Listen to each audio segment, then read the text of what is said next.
ராமநாதபுரம் மாவட்டம் வேந்தோணி குமரக்குடி அருகில் அமைந்துள்ள ஸ்ரீ வீரபெருமாள் ஐயனார் ஸ்ரீ கருப்பணசாமி ஆலய கும்பாபிஷேக விழா வெகு விமர்சையாக நடைபெற்றது.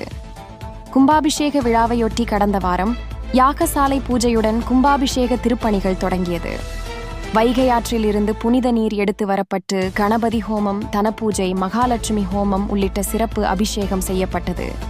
இதனையடுத்து இன்று காலை 2ஆம் கால யாக சாலை பூஜை நிறைவு பெற்று சிவாச்சாரியார்களின் வேத மந்திரங்கள் முழங்க கலசங்களில் புனித நீர் கொண்டு வந்து கும்பம் மற்றும் சுவாமி மீது புனித நீர் ஊற்றி மகா கும்பாபிஷேகம் வெகு விமர்சையாக நடைபெற்று பக்தர்கள் மீது புனித நீர் தெளிக்கப்பட்டது. தொடர்ந்து வீரபெருமாள் ஐயனார் கருப்பணசாமிக்கு சிறப்பு அலங்காரம் செய்யப்பட்டு பால், தயிர், சந்தனம், பன்னீர் உள்ளிட்ட திரவிய பொடிகளால் சிறப்பு அபிஷேகம் செய்யப்பட்டது. கும்பாபிஷேகத்தில் குலதெய்வ குடிமக்கள், சுற்றுவட்டார கிராமங்களைச் சேர்ந்த ஏராளமானோர் கலந்து கொண்டனர்.